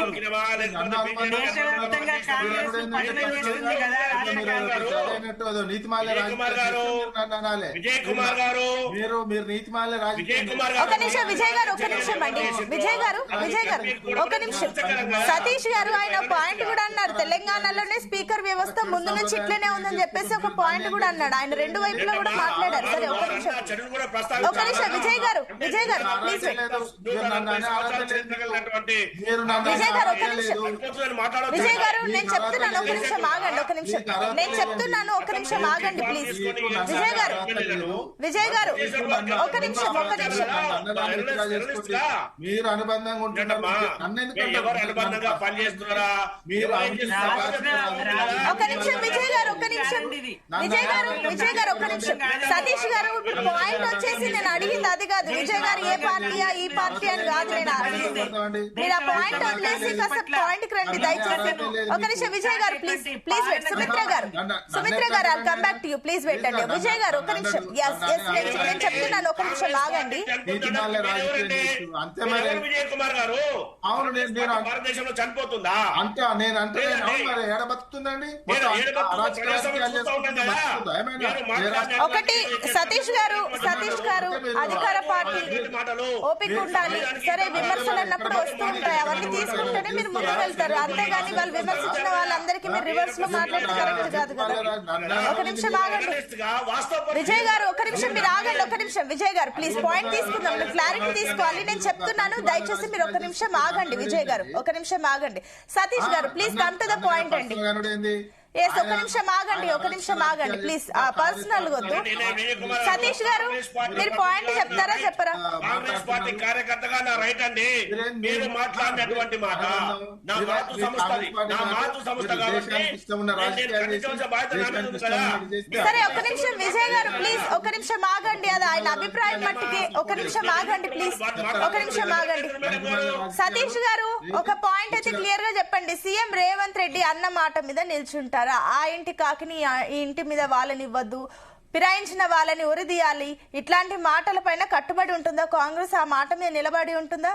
మేడం గారు దయచేసి మీరు ఒక జర్నలిస్ట్ గా మీరు మాట్లాడకండి, మీకు అర్హత ఒక నిమిషం విజయ్ గారు ప్లీజ్ ఒక నిమిషం ఆగండి, నేను మళ్ళీ వస్తాను. తెలుసు కదండి కాంగ్రెస్ పార్టీ కార్యకర్తగా నా అర్హత ఉందా లేదని మీరు చెప్పడానికి. మీరెవరండి? మీరెవరు? కాంగ్రెస్ పార్టీ చెప్పడానికి మీరెవరండి? విజయ్ గారు ఒక నిమిషం అండి, మీకు సమయం ఇచ్చాము, మనకు సమయం తక్కువ. నేను మాట్లాడుతూ నేను మళ్ళీ మీ దగ్గరకు వచ్చినప్పుడు మీరు డిఫెండ్ చేసుకోండి ప్లీజ్. ఒక నిమిషం విజయ్ గారు టైం వేస్ట్ అవుతుంది ప్లీజ్, మీ పాయింట్ నోట్ చేసుకోండి. మీ టైంలో మీరు ఈ పాయింట్ ని డిఫెండ్ చేసుకోవచ్చు. ఒక నిమిషం ఆగండి, ఇప్పుడే కాదు మీ టైంలో మీరు డిఫెండ్ చేసుకోండి. సతీష్ గారు సతీష్ గారు నేను మాట్లాడుతున్నా అమ్మా. ఎస్ చెప్పండి. వారు ఏం మాట్లాడుతున్నారమ్మా? నేను మాట్లాడేటప్పుడు వారు మాట్లాడేటప్పుడు నేను మాట్లాడలేదు కదా. ఇప్పుడు మాట్లాడరు. ఇప్పుడు విజయ్ గారు మీ టైంలో ప్లీజ్ మాట్లాడండి. విజయ్ గారు దయచేసి మీ టైంలో దీన్ని డిఫెండ్ చేయండి. పాయింట్ విన్నారు కదా, మీ టైంలో మాట్లాడచ్చు. ఒక నిమిషం ఆగండి. వినండమ్మా, నేనేం చెప్తున్నా, గతంలో టిఆర్ఎస్ బిఆర్ఎస్ ఏ విధంగా ఎమ్మెల్యేలను మంత్రులు చేసింది తెలుసు కదా. అది ప్రస్తావించకుండా కాంగ్రెస్ పార్టీ చనిపోతుంది, ప్రజాస్వామ్యాన్ని కూని చేస్తుంది. విజయ్ కుమార్ గారికి పార్లమెంట్ స్థాయి వరకు పార్టీలను విలీనం చేస్తున్నటువంటి ఇతర పార్టీలు చేసినటువంటి వారిని విలీనం చేసుకున్నప్పుడు ప్రస్తావించారు కదా. వారు మాట్లాడుతున్నప్పుడు నేను మాట్లాడలేదమ్మా. ఒక నిమిషం అండి విజయ్ గారు, ఆయన మాట్లాడనివ్వండి, నేను మీ దగ్గరకు వస్తాను. ఒక నిమిషం మాట్లాడదాం. నేను చెప్తాను. సతీష్ గారు పర్సనల్ వద్దు, సరే ఈ విషయాన్ని పక్కన పెట్టండి. నేను అడిగిన దానికి జవాబు చెప్తారా? ఏంటి సీఎం రేవంత్ రెడ్డి అన్న మాట మీద నిల్చుంటారా? దానం నాగేందర్ రెడ్డి ఇప్పుడు రాజీనామా చేసే ఛాన్స్ ఉందా? ఈ పాయింట్ కి ఆన్సర్ చెప్పండి చాలు. నేను ఏమంటున్నామ్మా, మీరు ఏమన్నా మాట్లాడించంటే మేము యాక్సెప్ట్ చేయం. అది వాస్తవ పరిస్థితి. వారు మాట్లాడినటువంటి మాట, నాకు విజయ్ కుమార్ గారు నా శత్రువు కాదు, లేకపోతే I'm not related to him. So నేనేం చెప్తున్నంటే కాంగ్రెస్ పార్టీ చనిపోతుందని వారు ఎట్లా మాట్లాడతారు? అది మాట్లాడదు కదా. దాంతో పాటుగా నేను మాట్లాడుతున్నప్పుడు వారు మాట్లాడదు కదా. విజ్ఞత విలువలు, నైతిక విలువలు తెలిసినటువంటి వాళ్ళు వారు మాట్లాడినప్పుడు నేను మాట్లాడినా అండి. నేను కాంగ్రెస్ పార్టీ ప్రతినిధిగా, కాంగ్రెస్ పార్టీ నా మాతృ సంస్థ కాబట్టి నేను ఖండించాలండి, నా బాధ్యత అది. మీరు అనుబంధం మీరు ఖండించుకోండి. ఒక నిమిషం సతీష్ గారు ఆయన అభిప్రాయం మాత్రమే చెప్పారు. ఆయన అన్నంత మాత్రాన కాంగ్రెస్ పార్టీ చచ్చిపోతుందని కాదు, అవుతుందని కాదు. క్లారిటీస్ అయితే ఉన్నాయి కదా, అది ఆయన అభిప్రాయం మాత్రమే.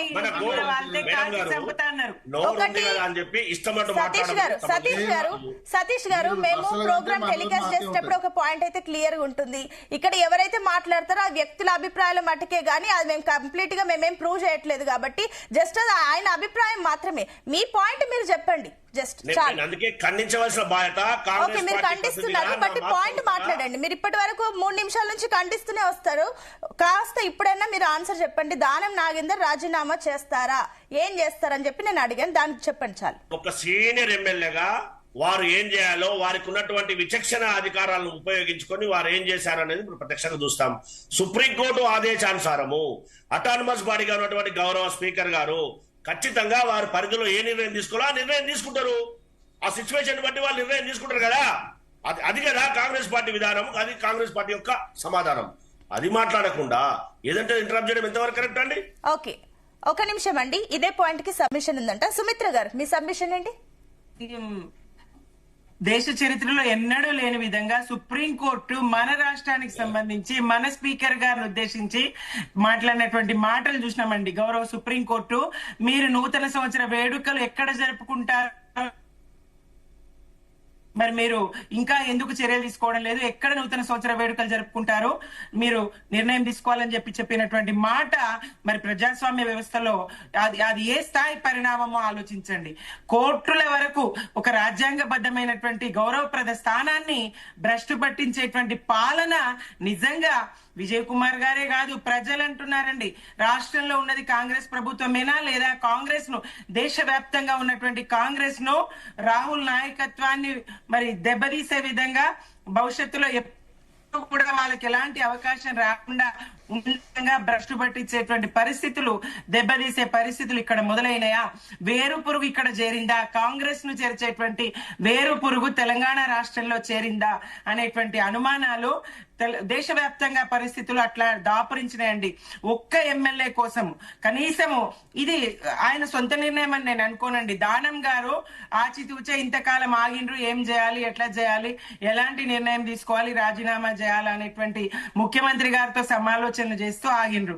మరి ముఖ్యమంత్రి గారి సూచనల మేరకు మరి ఈ కాంగ్రెస్ పార్టీని భ్రష్టు పట్టించడానికి, కాంగ్రెస్ పార్టీని కూనీ చేయడానికి, దేశవ్యాప్తంగా కాంగ్రెస్ పార్టీ నామరూపాలు లేకుండా తుడిచిపెట్టించడానికి బీజేపీ ఓకే, ఒక నిమిషం అండి, నేను మళ్ళీ వస్తాను. మీరు సబ్మిషన్ మెన్షన్ చేశారు కాబట్టి సతీష్ గారి టైము.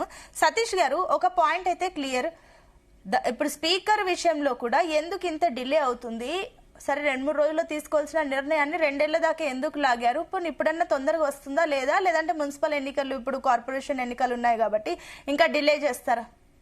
ఇప్పుడు ఏ నిర్ణయాన్ని ఏ విధంగా తీసుకోవాలో, ఏ విధంగా నిర్ణయం తీసుకోవాలనేది స్పీకర్ గారు నిర్ణయించుకున్నటువంటి ఒక ప్రత్యేకమైనటువంటి పరిస్థితిలో ఉన్నటువంటి పరిస్థితి.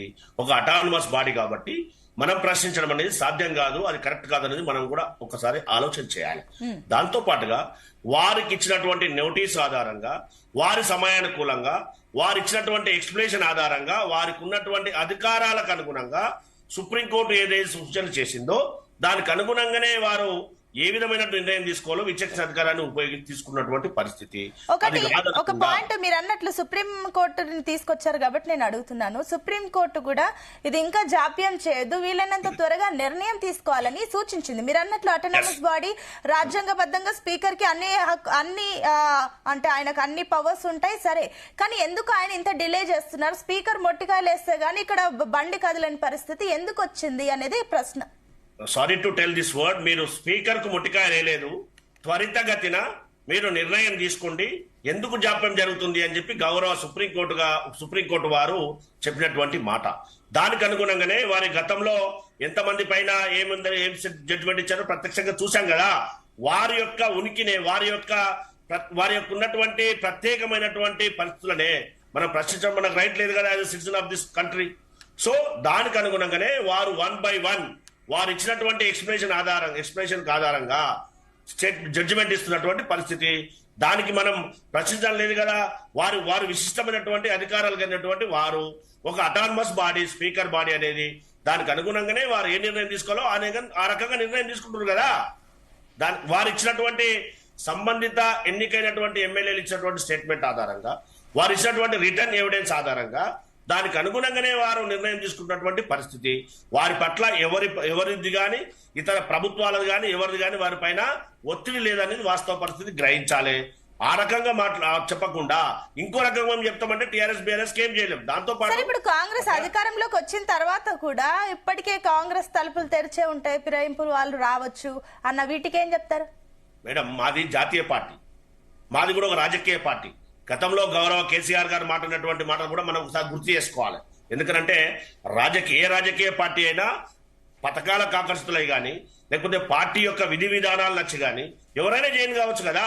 అందులో భాగంగానే ఈ మాట అన్నారు కదా, పార్టీ విధి విధానాలు కానీ జాతీయ పార్టీ దీనికి ఆకర్షితులై వచ్చారు. ఈ మాట చెప్తే బానే ఉంది, కానీ ప్రతిసారి గతంలో కేసీఆర్ ఏం చేశారు, గతంలో బీఆర్ఎస్ ఏం చేశారు అంటే కేసీఆర్ వేసిన దారిలోనే మరి ఇప్పుడు కాంగ్రెస్ నడుస్తుందా అని ప్రశ్నలు కూడా వస్తున్నాయి. మేము ఆ విధంగా వెళ్ళాలనుకుంటే బీఆర్ఎల్పీ ఉండేది కాదనేది మనం కూడా వాస్తవాన్ని గ్రహించాలి. ఎవరైతే జైన్ అయ్యేవాళ్ళు లేదండి, ఎవరైతే జైన్ అయ్యే వాళ్ళు, సీనియర్ ఎమ్మెల్యేలుగా ఉన్నటువంటి వాళ్ళు, ప్రజాదరణ పొందినటువంటి వాళ్ళు ఏం స్టేట్మెంట్ ఇస్తున్నారో కూడా మనం ఒకసారి మనన చేసుకోవాలి కదా.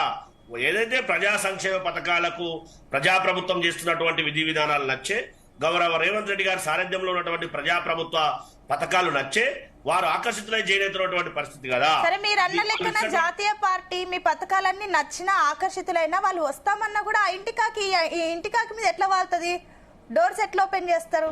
ఒక రాజకీయ పార్టీగా సహజమైనటువంటి సామెత కొడతా అంటే భయం, ఇస్తా అంటే ఆశ. మనం ఒక మనిషిగా మనం వాస్తవ పరిస్థితిని ఆలోచన చేయాలి. ఒక రాజకీయ పార్టీగా ప్రభుత్వాన్ని పడగొడతాం, కూలదోస్తాం, ఏమైనా చేస్తామన్నటువంటి స్టేట్మెంట్ ఇచ్చినటువంటి బీఆర్ఎస్ టీఆర్ఎస్ పార్టీ నాయకులు ఏదైనా కాంగ్రెస్ పార్టీ కూడా రాజకీయం చేస్తుంది కదా, ఇది ఒక రాజకీయ పార్టీ కదా. ఏ విధంగా అప్పుడు అన్న మాటలు రాజకీయం, ఆ విధంగా నిర్ణయం తీసుకుంటారు, అందులో ఎలాంటి అనుమానం లేదు. సో అప్పుడు అన్న మాటలన్నీ రాజకీయం అని రాజకీయంలో భాగంగానే ఆ మాటలన్నీ అన్నారు. వాళ్ళు గతంలో మేడం గారు వాళ్ళు ఏ విధంగా చేశారు అది కరెక్ట్ కాదు. అయినా మేము వాళ్ళు ఎవరైతే వచ్చేవాళ్ళు సంక్షేమ పథకాలకు ఆకర్షితులై ప్రజాప్రభుత్వం చేస్తున్నటువంటి పథకాలకు ఆకర్షితులై వారు వస్తున్నట్టుగా వారే ఇచ్చినటువంటి స్టేట్మెంట్, వారు ప్రత్యక్షంగా ఇచ్చినటువంటి స్టేట్మెంట్ పరిగణలోకి తీసుకుందామా? మీరు నేను మాట్లాడింది పరిగణలోకి తీసుకుంటాం. చాలా డిప్లొమాటిక్ గా మీరు ఆన్సర్ చేస్తున్నారు సతీష్ గారు, చాలా తెలివిగా ఆన్సర్ చేస్తారు. ఎందుకంటే వాళ్ళు గతంలో చేస్తే తప్పు, మీ టైంలో చేస్తే ఆకర్షితులై వచ్చారు, ఇది రాజకీయ పార్టీ జాతీయ పార్టీ అని చాలా తెలివిగా చెప్తున్నారు. 100% రాజకీయ పార్టీ, 100% రాజకీయ పార్టీ, అందులో ఎలాంటి అనుమానం లేదు. సుమిత్ర గారు చెప్పండి. సతీష్ అన్న ఒక్క మాట, వాళ్ళని వచ్చమని ఆకర్షితులై వచ్చామని ప్రేమ ప్రత్యక్షితమై వచ్చామని వాళ్ళు చెప్పిండ్రని సతీష్ గారు అంటున్నారు కదా. వచ్చామని చేరామని వాళ్ళు చెప్పిన తర్వాత కూడా స్పీకర్ గారు నిర్ణయం తీసుకోకపోవడం ఏమిటి? మేము కాంగ్రెస్ లో చేరామని చెప్పిన తర్వాత కూడా మరి స్పీకర్ గారు ఎందుకు నిర్ణయం తీసుకోరు? ఇది కదా ఇప్పుడు సతీష్ గారు జవాబు చెప్పిండ్రు అని సతీష్ గారే అంటున్నారు. వారు పార్టీలో కాకుండా ప్రభుత్వంలో భాగస్వామ్యంలో చేస్తున్నాం మేము. చెప్పండి సతీష్ గారు. గౌరవ రేవంత్ రెడ్డి గారి సారథ్యంలో ఉన్నటువంటి ప్రజాప్రభుత్వం రైతు సంక్షేమం గాని అట్టడుగు వర్గాల సంక్షేమం గాని ఏవైతే మేము ఇచ్చినటువంటి హామీలు ఒకటొకటిగా అమలు చేస్తున్నాం కాబట్టి ఆ ప్రభుత్వం ప్రవేశపెట్టే సంక్షేమ పథకాలకు ఆకర్షితులై మేము చేనేతమంటూ చెప్పినటువంటి స్టేట్మెంట్, దాని ఆధారంగా కదా మేము పార్టీలో కాదు ప్రభుత్వంలో చేనేతున్నటువంటి స్టేట్మెంట్ ఆధారంగా. దాంతో పాటుగా వారు ఎన్నాళ్ళ నుంచో ప్రజాదరణ పొంది ఎమ్మెల్యేలుగా ఎన్నికైతున్నటువంటి పరిస్థితి, వారు రిటర్న్ గా ఇచ్చినటువంటి ఏదైతే ఆన్సర్ సమాధానం ఆధారంగా గౌరవ స్పీకర్ గారు అటానమస్ బాడీగా నిర్ణయం తీసుకున్నటువంటి పరిస్థితి. మనము అటానమస్ బాడీని ప్రశ్నించే అధికారం మనకు ఉంటుందా? ప్రజాస్వామ్యంలో ఏదైతే ప్రజాస్వామ్యం గురించి వాళ్ళు మాట్లాడుతున్నారో ఇది వాస్తవ పరిస్థితి కదా. కనీసం గతంలో స్పందించినటువంటి టీఆర్ఎస్ బీఆర్ఎస్ ఇప్పుడు మాట్లాడితే వారు అనుబంధంగా ఉన్నటువంటి కొంతమంది పెద్దలు మాట్లాడితే వాస్తవ పరిస్థితి కదా మనం ఒప్పుకోవాల్సింది. అది మరిచి మా కళ్ళ ముందు కనిపించేది అబద్ధం, మేము చేసింది మాత్రం నిజం కాదు అని అంటే అంతకంటే సద్దూరమైనటువంటి మాటలు ఏమైనా ఉంటాయండి? సో ఖచ్చితంగా స్పీకర్ గారికి ఉన్నటువంటి విచక్షణ అధికారాల ద్వారా వారు ఇచ్చినటువంటి లిఖితపూర్వకమైనటువంటి సమాధానం ద్వారా ఖచ్చితంగా స్పీకర్ ఏ నిర్ణయం తీసుకోవాలో వారిపైన ఎలాంటి, మరొకసారి రిపీట్ చేస్తూ ఉన్నారు, వారిపైన ఎలాంటి ఎవరి ఒత్తిడి ఉండదు, పార్టీ అధినేత యొక్క ఒత్తిడి అసలే ఉండదు. వారు సందర్భానుచితంగా వారి యొక్క ఉన్నటువంటి విచక్షణ అధికారాలను ఉపయోగించి సముచితంగా నిర్ణయం తీసుకునే అవకాశం ఉంటుంది. ఓకే అండి, విజయ్ గారు, ఒకవేళ స్పీకర్ నిర్ణయం విషయంలో ఆలస్యం అయితే గనక ఇది నెక్స్ట్ ఇప్పుడు మున్సిపల్ కార్పొరేషన్ ఎన్నికలపైన పడే ఛాన్సెస్ ఉన్నాయనుకోవచ్చా? దానికి దీనికి ఏంటంటే ఆలస్యం అయితే సుప్రీంకోర్టు చూసుకుంటుంది. సుప్రీంకోర్టు ఇచ్చిన టైం ప్రకారము వీళ్ళు ఒక నిర్ణయం తీసుకోమంటే ఏ నిర్ణయం తీసుకుంటున్నారు? పార్టీ మారలేదని నిర్ణయం తీసుకుంటున్నారు. నెక్స్ట్ ఇది మళ్ళీ సుప్రీంకోర్టుకు పోతుంది. ఎందుకంటే వేరే స్టేట్లో ఇట్లా సుప్రీంకోర్టు పోతే మన కలకత్తాలోనే పశ్చిమ బెంగాల్ ఇట్లా పార్టీ మారితే స్పీకర్ ఇచ్చిన తీర్పుని కొట్టివేసింది హైకోర్టు. మన ఇది నెక్స్ట్ స్పీకర్ ఇచ్చిన తీర్పుని స్పీకర్ ఇక్కడ స్పీకర్ లాగా కాదు, ట్రిబ్యునల్ గా వ్యవహరించడం. హౌస్ వర్క్ ప్రొసీడింగ్ వరకే స్పీకర్, ఆ తర్వాత ట్రిబ్యునల్ జడ్జి ఇచ్చేటువంటి తీర్పుని హైకోర్టు గాని సుప్రీంకోర్టు గాని వాళ్ళు కొట్టేసేయచ్చు. అట్లనే జరిగింది. ఇప్పుడు ఒక ఆదర్శమైనటువంటి రాజకీయ కోర్టు నిర్ణయం తీసుకోమన్నది వీళ్ళు, అది కోర్టు మీరు ఒక ఏదో నిర్ణయం తీసుకోవాలి అని అన్నందుకు వీళ్ళు పార్టీ మారలేదు. మేము పార్టీ మారినాము, వీళ్ళు ప్రభుత్వంలో చేరినామని చెప్పలేదు. మేము పార్టీ మారినాము, మేము కాంగ్రెస్ పార్టీ కండువాలు కాంగ్రెస్ పార్టీ ఆఫీసులో కూర్చొనే ప్రెస్ కాన్ఫరెన్స్ పెట్టినటువంటిది. అట్లాంటివి చేస్తే కూడా వీళ్ళు తీసుకున్నటువంటి నిర్ణయం దీని రేపు కోర్టుకు పోతే ఎట్లాగో మళ్ళా 5 ఏళ్ళ పీరియడ్ వరకు ఏదో ఒక యాక్షన్ తీసుకుంటారు. కానీ ఒక చెడు రాజకీయం వైపు టర్న్ చేశారు మీరు మిగతా రాజకీయం. ఎందుకంటే ఫస్ట్ ఈ సంస్కృతిని దేశానికి పరిచయం చేసింది కాంగ్రెస్ పార్టీ. రాజశేఖర రెడ్డి ఉన్న దేశంలో కాకుండా రాజశేఖర రెడ్డి సీఎం గా ఉన్నప్పుడు అప్పుడు టీఆర్ఎస్ సంబంధించినటువంటి పార్టీని చీల్చి మొత్తం చేర్చుకొని స్పీకర్ విచారణ చేసి అప్పుడు ఆ స్పీకరు కొంతమంది మీద కూడా వేటు వేసిర్రు, కొంతమంది మీద వేయలేదు వేటు. దీనికి మొత్తం తెలంగాణ ఉద్యమం రాకుండా అడ్డుకోవడానికి చేసిన దాంట్లో పెద్ద కుట్రలో అదో పెద్ద కుట్ర ఆ నుంచి స్టార్ట్ అయింది కదా ఇదంతా. అప్పుడు బీఆర్ఎస్ టీఆర్ఎస్ మొత్తం పార్టీనే చంపేయడానికి చేసిన కుట్ర కాంగ్రెస్ పార్టీ చేసింది. ఇప్పుడు అదే పని చేస్తున్నారు మీరు. నెక్స్ట్ దానికి ఆదర్శం ఉంది. నెక్స్ట్ వచ్చేటప్పుడు ఏం చెప్పారు? ఎవరన్నా వస్తే రాళ్లతో కొట్టాలి, ఇట్లా మారిన వాళ్ళని ఉంటే ఇమ్మీడియట్ గా మేము చట్టమే తెస్తామని చెప్పారు కదా. ఇమ్మీడియట్ గా అనర్హత వేటు పడే విధంగా చట్టం చేస్తామని ఎన్నికల్లో హామీలు ఇచ్చినటువంటి వాళ్ళు మీ దగ్గరికి వస్తే చట్టం ఇప్పుడు దేశానికి ఒక ఆదర్శవంతమైనటువంటి చట్టం తయారు చేసే అవకాశము మీకే వచ్చింది. మరి ఆ అవకాశాన్ని జారవిడ్చుకొని సుప్రీంకోర్టు ఇచ్చిన గైడ్ లైన్స్ ప్రకారము చట్టం తయారయ్యే విధంగా భవిష్యత్తులో చట్టం ఇదే ప్రిసైడింగ్ ఉంటుంది. రేపు ఎక్కడికి పోయినా ఇది ప్రిసైడింగ్ ఉంటుంది. మళ్ళీ కోర్టుకు పోయి అనర్హత వేటు వేసి వాదించి అది చేసుకోవడం వేరు.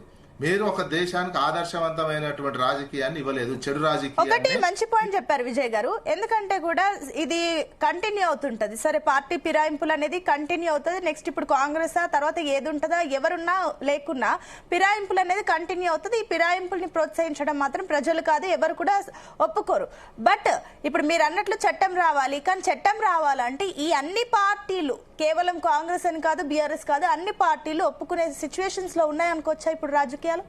ఏమైతుంది అంటే ఇప్పుడు తీర్పిస్తే సుప్రీంకోర్టు గైడెన్స్ ప్రకారం రేపు భవిష్యత్ పార్లమెంట్ లో చేయాల్సి వస్తుంది. ఎందుకంటే ఈ రకంగా ప్రతి విధి వ్యవస్థ కుప్పగూలిపోతుంటే చట్టం చేయకపోతే ఇక మొత్తం కుప్పగూలిపోయి ఎవరి కాడు ఎవడు బతకడు. రేపు మోడీ అన్నట్లు చట్టం కావాలంటే కూడా అన్ని పార్టీలు ఒప్పుకోవాలి కదా. అన్ని పార్టీలు ఒప్పుకుంటేనే అది అవ్వాలి లెక్క ప్రకారం. అన్ని పార్టీలు ఒప్పుకోవాల్సినటువంటి అవసరం. పార్లమెంట్ లో మెజార్టీ ఉన్న వాళ్ళు చేయొచ్చు. ఇప్పుడు ఇదే సూత్రము సేమ్ ఇప్పుడు అనుసరించినటువంటి ఇక్కడ కాంగ్రెస్ పార్టీ అనుసరించినటువంటి సూత్రము మోడీ పార్లమెంట్ లో కాంగ్రెస్ కున్నది ఎంతమంది అండి? 100 మంది ఎంపీలు ఉన్నారు. ఒక 50 మందిని తీసుకొని ఇదే చేయొచ్చు కదా. స్పీకర్ ఇదే నిర్ణయం ప్రకటించవచ్చు. దీన్నే ప్రిసైడింగ్ గా తీసుకొని అదే చేస్తారు భవిష్యత్తులో మోడీ కూడా అందుకే వెయిట్ చేస్తున్నాడేమో కాంగ్రెస్ పార్టీని మొత్తం సర్వాన్ని తీసేయాలంటే. ఇదంతా వెనకంగా ఈయన ఆర్ఎస్ఎస్ స్కూల్ అని చెప్పుకున్నాడు కదా రేవంత్ రెడ్డి. ఇదంతా రేపు భవిష్యత్తు రాహుల్ గాంధీకి ఎఫెక్ట్ అయ్యడానికే చేస్తుండే అనేది కూడా అనుకోవచ్చు, కోవర్ట్ ఆపరేషన్ లాగా. రేపు ఏంది, ఇప్పుడు రాహుల్ గాంధీ 100 మంది ఎంపీలు ఉన్నారు కాంగ్రెస్, 50 మందిని తీసేసుకొని మోడీ ఇదే స్పీకర్ తోటి ఇదే మేము పార్టీ మారలే కండువాలు కప్పుకొని అన్ని చేసినా కూడా స్పీకర్ ఇదే తీర్పు ఇవ్వచ్చు కదా. అది మరి కాంగ్రెస్ పార్టీకి ఎఫెక్ట్ కాదు. రాహుల్ గాంధీ మొత్తం రాజకీయాల నుంచి లేకుండా చేయడానికేనా మరి ఇదంతా ఎత్తుగాడ ఇదంతా చేసింది? ఇదే ప్రిసైడింగ్ అవుతుంది, ఇదే ప్రామాణికం అయిపోతుంది. రేపు ఈజీ మోడీకి మీరు అస్త్రం ఇస్తున్నట్టే ఇది మీ చేతిలో ఉన్నటువంటి దాన్ని దాన్ని వదిలిపెట్టి ఇవన్నీ అదే చెడు రాజకీయం వైపు టర్న్ చేసినటువంటి చరిత్ర కూడా ఇక్కడ వీళ్ళకే మిగిలిపోతుంది. ఓకే అండి, సుమిత్ర గారు మీ ఫైనల్ కామెంట్స్ చెప్పండి.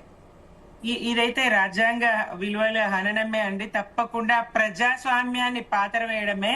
ప్రజలు ఏదైతే కోరుకుంటారో, ప్రజలు ఏ పార్టీని అయితే ఇది చేస్తారో అది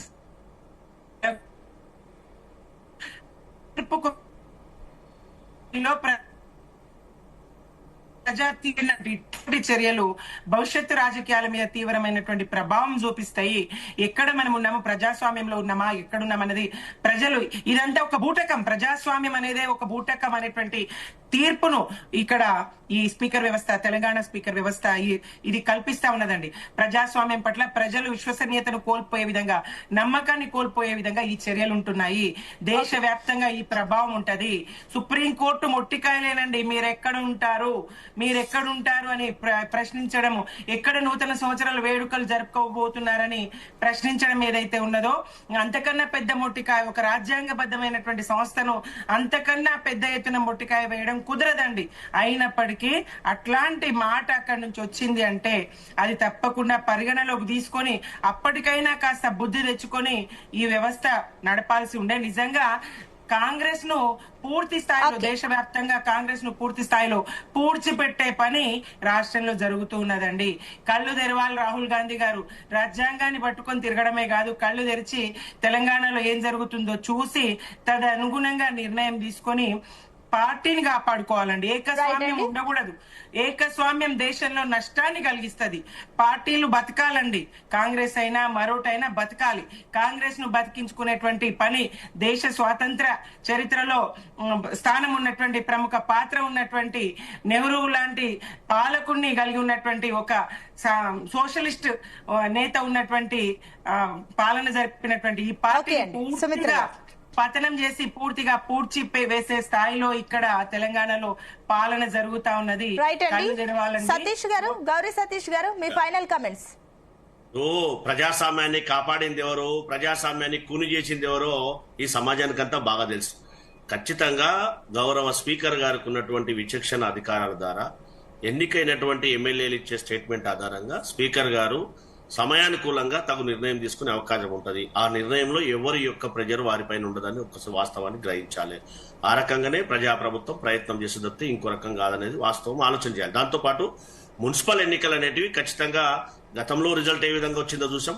ఖచ్చితంగా ఇప్పుడున్నటువంటి 127 మున్సిపాలిటీలు, మున్సిపల్ కార్పొరేషన్ అన్ని కలిపి ఖచ్చితంగా కాంగ్రెస్ పార్టీ అత్యధిక స్థానాలు గెలిపించడానికి తెలంగాణ ప్రజలు మమ్మల్ని ఆశీర్వదిస్తారు కాంగ్రెస్ పార్టీ అని చెప్పి ఖచ్చితంగా ఆశాభావం వ్యక్తం చేస్తా ఉన్నాం. రైట్ అండి, థ్యాంక్ యూ అండి. డిబేట్ లో పార్టిసిపేట్ చేసిన అందరూ కూడా thank you so much. So మొత్తం మీద మున్సిపల్ అటు కార్పొరేషన్ ఎన్నికల వేళ, అటు అనర్హత పిటిషన్ విచారణ వేళ స్పీకర్ కు ఇప్పుడు దానం నాగేందర్ అఫిడవిట్ దాఖలు చేయడం, ఎందుకంటే 30 తారీఖుకి విచారణకు రావాలన్న ఏదైతే అసెంబ్లీ స్పీకర్ అన్నారో దానికి సంబంధించి అంతకంటే ముందే కూడా దానం నాగేందర్ ఏదైతే అఫిడవిట్ ఇచ్చారో ఈ అఫిడవిట్ లో కూడా చాలా ప్రశ్నలు తలెత్తుతున్నాయి. అసలు ఆయన ఇంకా బీఆర్ఎస్, ఎందుకంటే బహిరంగంగానే కూడా చెప్పిన సందర్భం కూడా ఉంది, తను కాంగ్రెస్ నుంచి బీఫామ్ నుంచి కూడా పోటీ చేసిన సందర్భం కూడా ఉంది.